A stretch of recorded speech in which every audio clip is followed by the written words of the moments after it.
Swayam Prabha. Digital India. Educated India.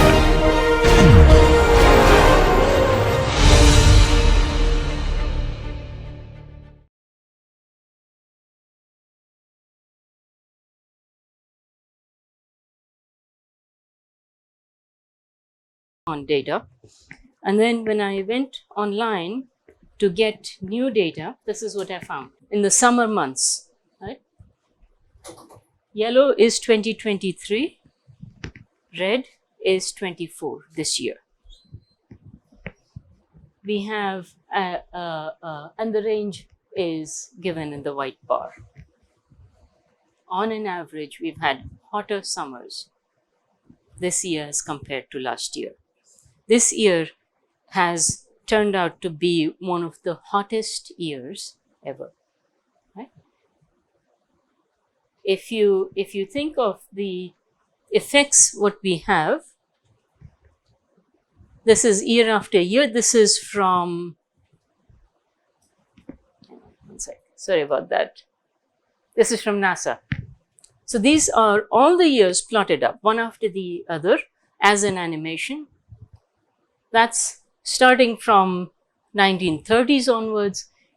That in red is 2023. The change is accelerating.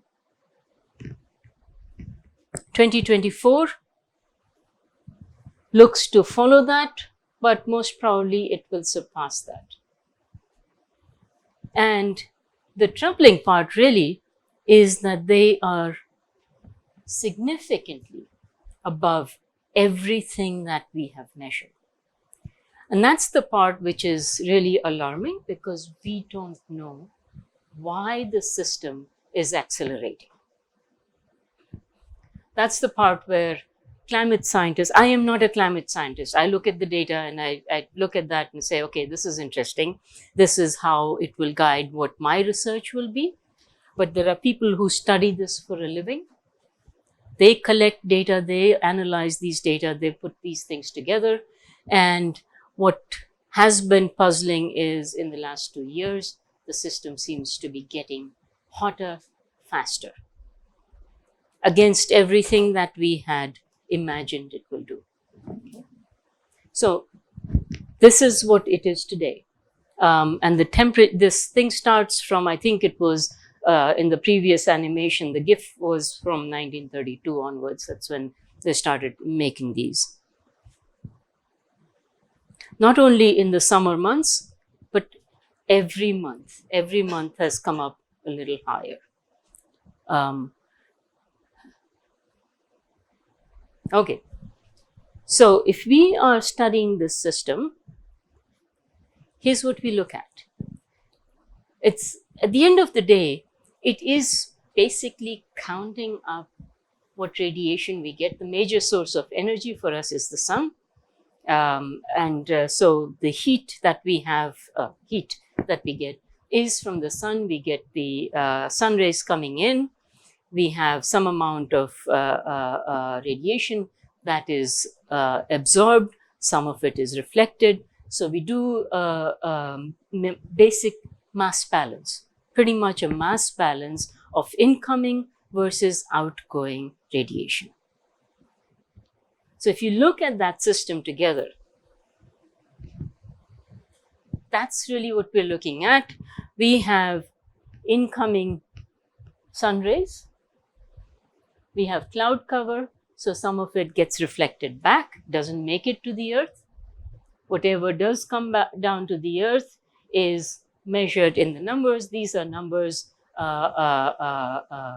watts per meter square.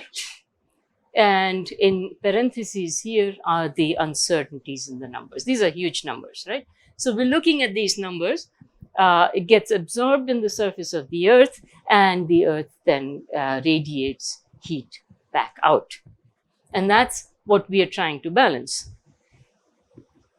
Ideally, for temperatures to be maintained what we have, the energy balance should be met. There should be no excess energy. Whatever we get in is what we radiate out. Yes?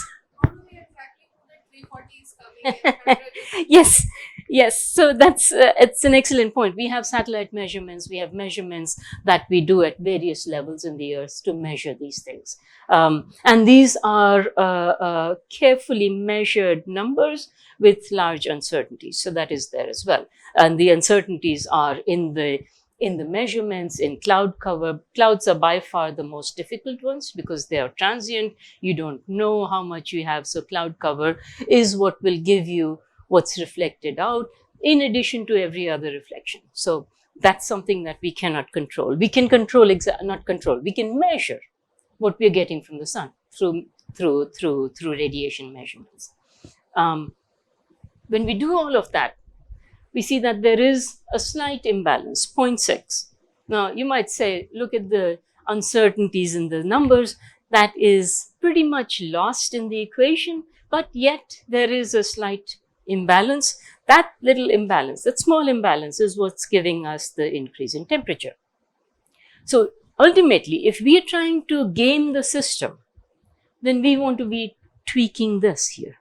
We want to be tweaking how much of radiation are we getting in, how much is absorbed.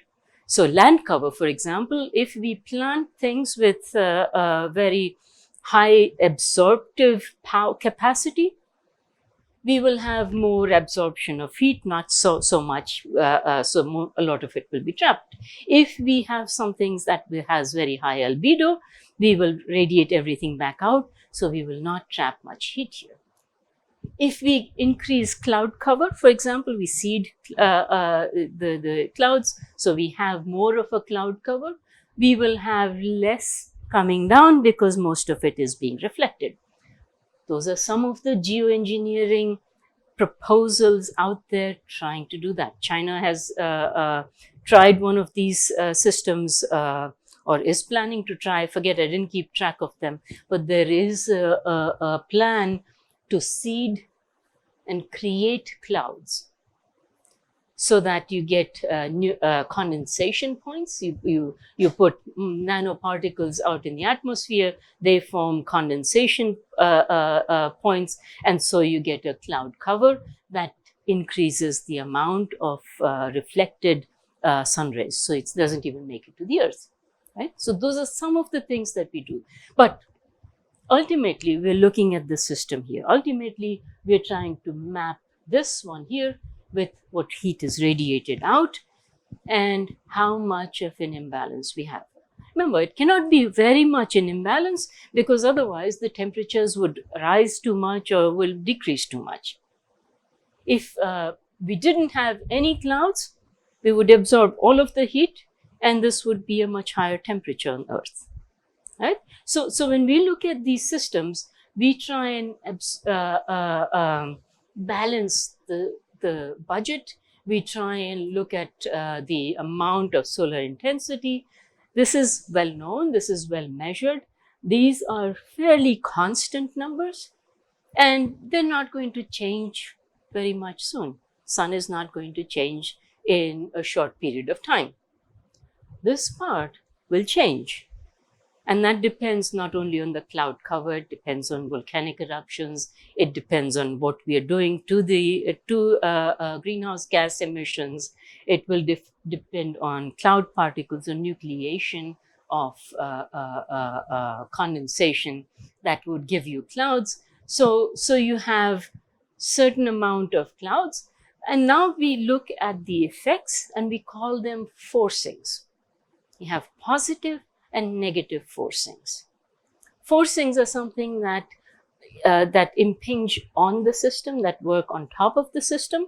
A positive forcing is a reinforcement. A negative forcing is an impediment. Right? So clouds give us negative forcings. We're reducing temperatures. Right? We have ozone depletion that has some effects, but not very large. So that is also a small, very tiny negative forcing. We have the greenhouse gases, and those have the biggest effect that we can calculate. Okay? And so, and then we have land use change that changes the albedo of the system. And so that when we go from forests to farms, when we have cement and concrete in many places that used to be land cover with forests, that changes the albedo, changes it by substantial amounts. And so this is a known effect. The overall effect is not that large.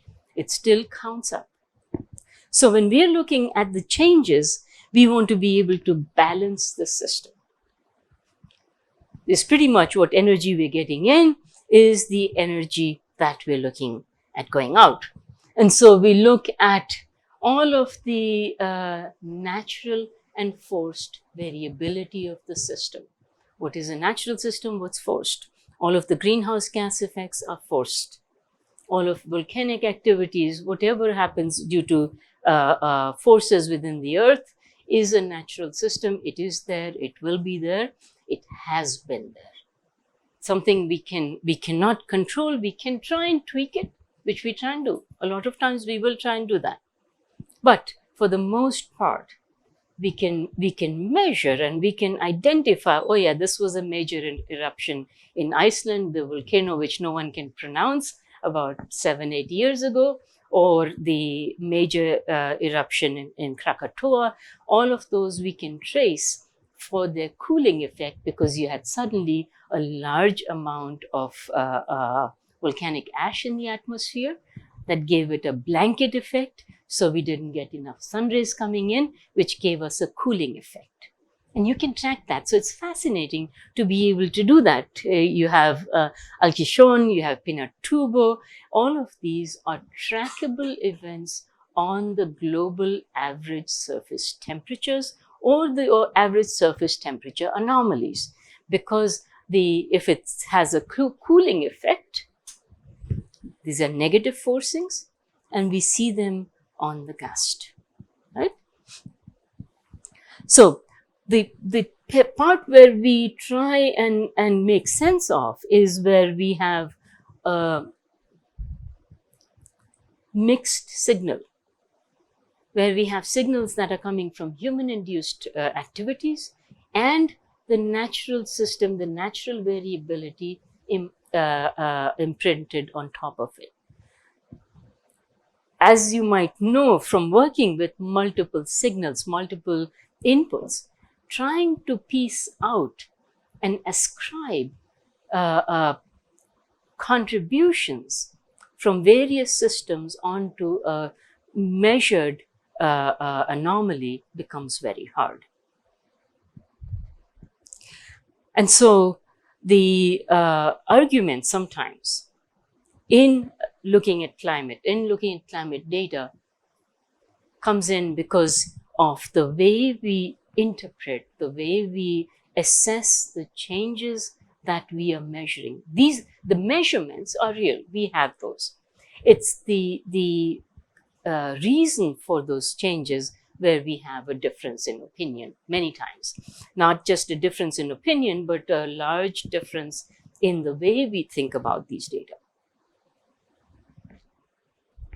So what are these forcings?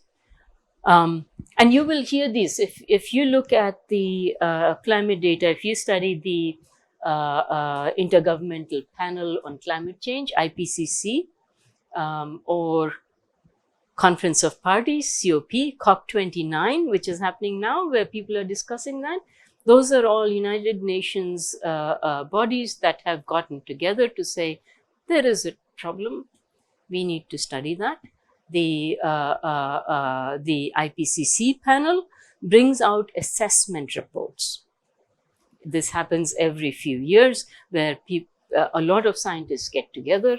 All they're doing is analyzing what has already been published. They're not doing work themselves. They're looking at what published work, research that has been published on climate markers, right?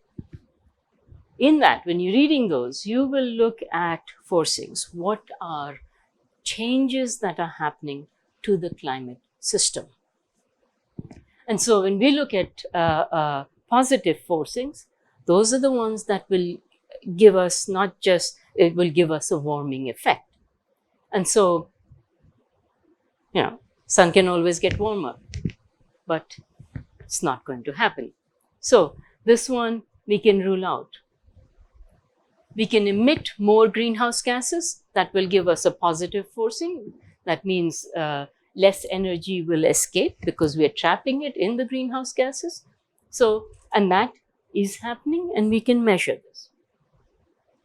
There could be orbital shifts, Milankovitch cycles. There are changes from glacial to interglacial ice ages and so on. These can be happening. These are natural forcings depending on which way you're going. If you're going from an interglacial to a glacial period, you have a negative forcing. If you're going from a glacial to an interglacial one, you're going to a positive forcing. And you have volcanic eruptions that release a lot of greenhouse gases, and so they will add to the atmospheric greenhouse gases. We can get negative forcings. The sun gets cooler, again, not happening anytime. Volcanic eruptions put sulfur in the atmosphere, which we know they do, and so that those particles that are up there, they increase the albedo, and so we get much more incoming sun rays that are reflected back. They don't make it to the earth, and so we get lower solar energy that is absorbed into the system. That gives us a negative forcing, which means it leads to a cooling. Again, we get orbital shifts. We're going from an interglacial to a glacial state, and we can change the land use, more urbanization. So if we do that, then this reflection of sunlight changes, and so that can lead to, depending on which way we are going, either we are deforesting or we are afforesting, right? So whichever process we are following, we will change the albedo. And so that will give us yet another effect. Yes, the reflectivity. So when whatever you have incoming sun rays and they get reflected back, so that is high albedo. If you absorb it, so white bodies have high albedo, they're reflecting everything out. Dark bodies are absorbing more, they have low albedo. Right? So that's here we are taking care of CO2. Yes. What about other greenhouse gases like methane, Yes. SO2, and excellent question. Keep that at the back of your mind and thank you for pointing it out. I'm talking about CO2 all the time, and we are sloppy with our terminology. When I say carbon dioxide, I mean carbon dioxide equivalent. So we take carbon dioxide as the baseline and we say the warming potential for carbon dioxide is 1, and everything else compares to it. So for example, methane is 27 times more effective as a greenhouse gas than carbon dioxide. So you're very right. So we would multiply. Yes, but we're looking at, if you burn it, yes, you will convert it. But when we're looking at the atmosphere, when we're looking at the warming potential, we're looking at the potential of that methane in the atmosphere, right? So we're looking at how much warming does that, how much heat can that trap and how much does it warm when you have methane in the atmosphere. So that's really what we're talking about when we're looking at SOx, NOx, or methane or carbon dioxide. We bring everything down to a carbon dioxide equivalent. And so when we say carbon dioxide equivalent, it's understood that all the other gases are in there, factorized by their warming potential. That's an excellent point, though. It says, so when we're looking at the sensitivity, we're really looking at all of the feedbacks after they've been taken care of everything. We look at what remains and what can be ascribed to carbon dioxide. One of the things, and we'll look at data, what we had compiled in 21. That was the last measurement was in 2010 for ocean warming. And I pulled up the data again about a week ago, and it was alarming at how much more that has changed. Whatever's happening in the oceans takes a long time to appear, and it takes a very long time to dissipate. Oceans are heat sinks. If we heat up the oceans, they are not going to cool very quickly. This takes tens of years, centuries to appear, and takes even longer to disappear. Okay? So when we're looking at the climate equilibrium and transient signals, we're looking at every one of these. So we're trying to ascribe each one of those effects, count everything up, prepare a careful status for every country.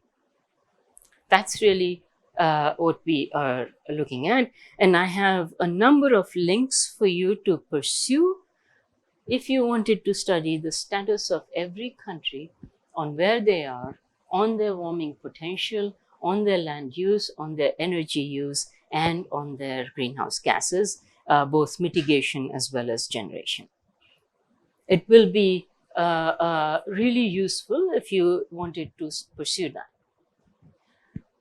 Now, all of this is status today, but we want to know until 2100, till 2050 at least, what is the climate going to be like in 2050? And so that's where a lot of the theoretical models come in, and we have a lot of work that's been done today in machine learning.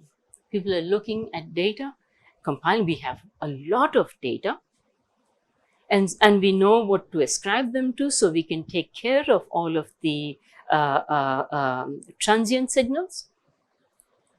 Whatever remains is what we model as a long-term prognosis of how our temperature will be in 2050, in 2100, and so on. And so what's very interesting is these models used to be different up until about 1980, 1990. In the recent 10, 20 years, they have gotten much more sophisticated. They're putting in many more components of it. And regardless of which climate group you look at, those model prognoses are very, very similar.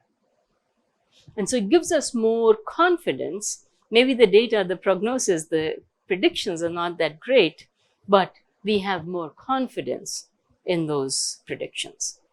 And that's really the part that is interesting, because all of those models are pointing towards a warming future. The recent data, what I showed you about 5 or 7 slides ago, with 2023 and 2024 showing an acceleration, are not covered by the models. And that's the part that is alarming most climate scientists, because that is something in the system that does not make sense today. I'm sure if we were to follow this, people have theories of why it's happening. I have not followed this. I just looked at the data and realized, oops, we have a problem. 2021, 2022 is not the same, and you blink and everything has changed, and 23 and 24 pose to be a problem. So for me, the curiosity now is, why did it change? And what are climate scientists saying about the change? Okay. And for you, I mean, if you are really interested to pursue that, I would look at that change in 23 and 24 and look to see, why is there an acceleration of the change, right? So it seems almost there is a baseline, and then things are changing. It looked to be more linear, but it seems as if the change is going more from linear to an exponential increase, which would be pretty dramatic. It's not what we want to see. So these are ensembles of data, and we see here That's the uncertainty here. So this is the mean, these are the observations, and this is the spread. And this spread is coming closer together as we progress on with our climate models. Okay, so what do the models tell us? So you can do simulations. So these are simulations, 1850 up to 2020, and I'm sure there are newer ones. Simulations of what the temperature would be if we had only natural activity. That means we have sun rays coming in, we have volcanic activity, all of that built in. So we have only natural forcings at play. And if we do that, then this is what the range looks like. It's sort of fluctuating on around 0, plus minus a little bit, but more or less around 0. If you simulate the changes and add in human activity with greenhouse gases coming in, that's what it looks like. So there is the last IPCC panel published a report that was, this is multiple countries, everyone wanting to get their points of view across. After much wrangling and fighting, they could agree on the word unequivocal. That means there is no doubt about it, that the climate is changing, and the change is due to human activity. And part of the arguments that allowed them to make the decision were models like this. Models like this, where you could model the climate system to say, this is what it would look like if there were only natural forcings at play. And they could also, it's not just enough to do one proof, you need to do a positive and a negative proof. So this was the way to say, here's the only way that we can match what we are observing with time, with the temperature anomalies. And if we remove that, then there's no way that we can match it. Just a natural system with volcanic activity, with El Nino, La Nina, all of these changes that are the weather patterns that happen year after year. If you put all of those into your climate models, you get something that fluctuates around 0. And so this is the IPCC. This is the Intergovernmental Panel on Climate Change. It's a United Nations body. You can download these reports. They are available to anyone who wants to read them. These are thousands of pages long, and they know that no one will spend time reading thousands of pages, so they give a summary. And the summary is a couple hundred pages long. And then with the summary, they also have an executive summary, which is half a page, 2 pages long. So most people read the executive, most people just read the title. Some people read the executive summary. So, and many read the assessment report summaries. Very few people, except for the ones who wrote them, read the thousands of pages. Yet there's a trove of data and assessments in there. They inform a lot of the decisions, a lot of the directions that every country is taking. Right? Okay, so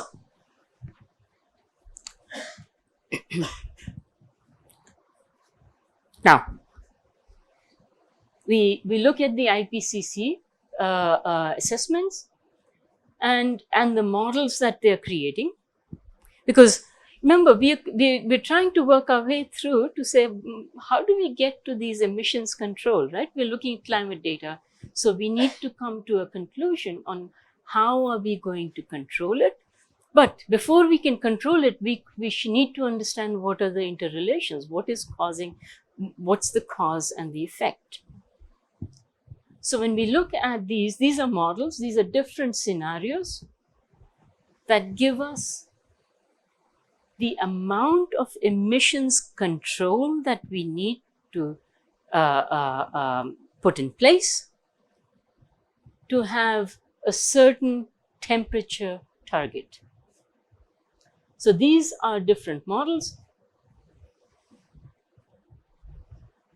This is my GAST, and we're looking at predictions. This was here done somewhere around 2015, 2014.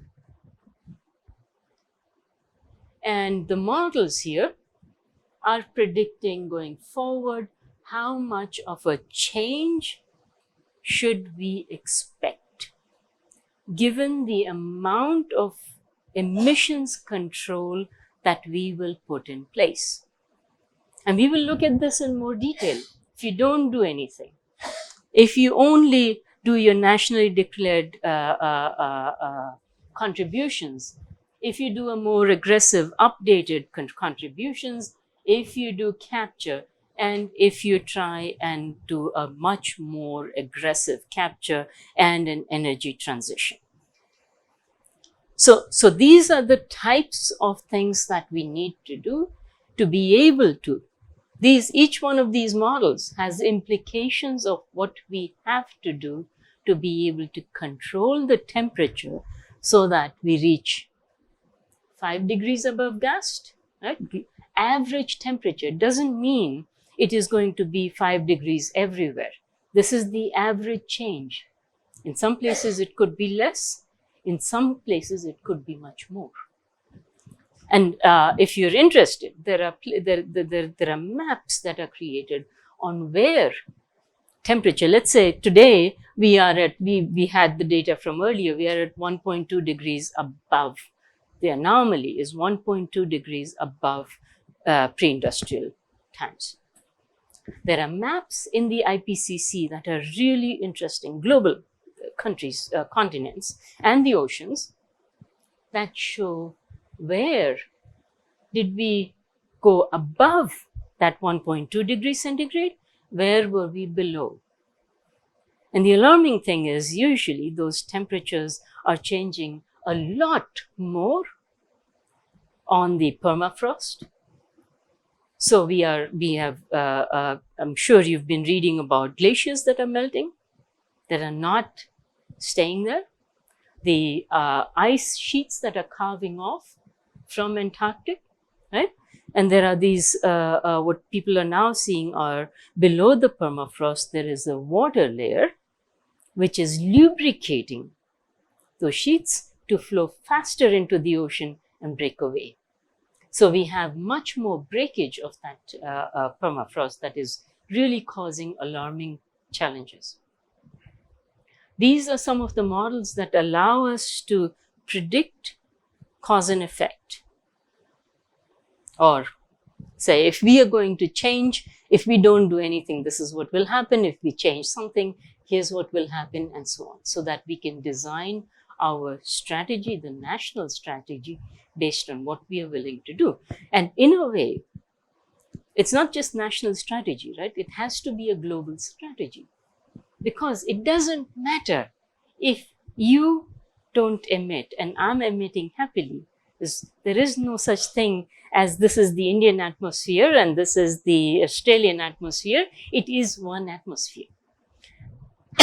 So we will have to come together as a world, as a globe, and solve this problem. Okay.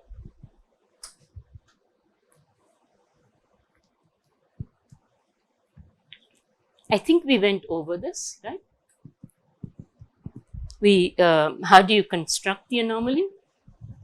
And I think we might have data. What we can do is I can make sure we have emails from everyone, right? Okay. We will send these slides. We send PDFs to you because otherwise the slides are too big, and a template with one place data. And I hope that you can create your own anomaly and put that on top of what we have created.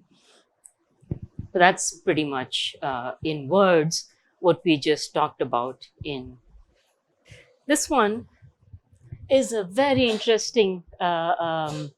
Most of these what I've presented are TED Talks, and they are 10 to 20 minutes long. Very inspiring talks, and some of them I couldn't link, but I think I could link this one. It talks about the combination between climate change, health, and poverty. Maybe you've heard there were elections in the US, and one of the big things that were part of the elections was migration or immigration or illegal immigration. It's a huge topic in the US. And the part that is troubling is when you compare where people are coming from to poverty, to the emissions, to the change in climate. It makes very compelling case. Then of course people are going to leave because they have no other way to go. All these things are interconnected and interrelated, and yet we want to ignore them, because if we take into consideration, then we would have to do something about it. It is linked. I think we'll try and run it. If it runs, it's great. If it doesn't, then it doesn't. So she makes a very compelling case, because the point is, no one leaves their home for nothing, right? There is always something that drives people away, and it is usually wanting a better life, either for themselves, usually for their children, usually for their families. And so the part that is really troubling is this whole thing of saying, no, wait a minute, we don't want anyone to come in and take away what we have built for ourselves. Because my atmosphere is your atmosphere. What I do affects you. And we know this because we have been measuring carbon dioxide levels at Mauna Kea or Mauna Loa. This is in the Pacific, the island of Hawaii. There is the Big Island, there are volcanoes there, high mountains, about 3,000 meters high or higher even. And the University of San Diego put in sensors to measure carbon dioxide starting in 1960.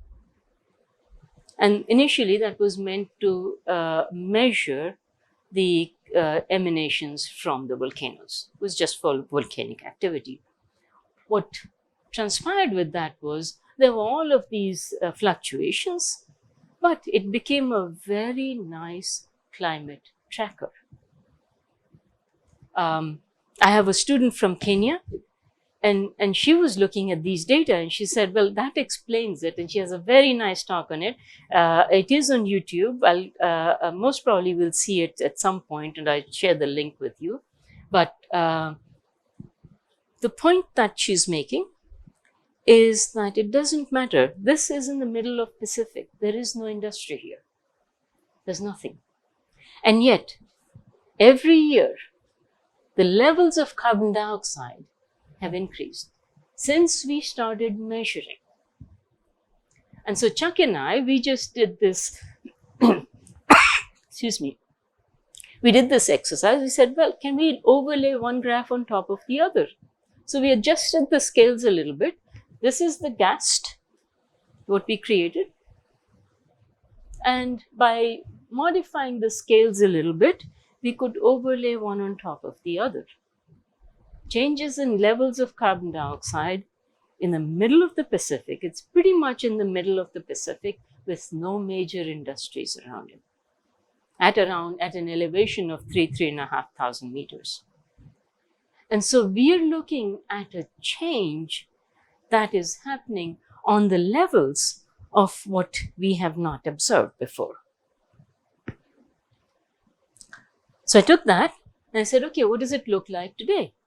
And this is what I could make out of the data. This is for land in brown, oceans in blue, and all of the data together in black.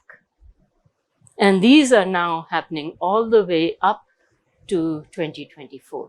The last data that I took from here was in which month? We are in November, right? So it was around beginning of November. So we had data all the way up to October of 2024, and that's what the data look like. So we do have a pretty dramatic change in this variation. And I took a base period of 1901 to 2000, which is silly because I should have rather taken something over here, 1900 to 1925 or something of that sort. But regardless, the point I'm trying to make is, regardless of where you take your baseline, the curve looks very similar, not much difference. Okay. Okay.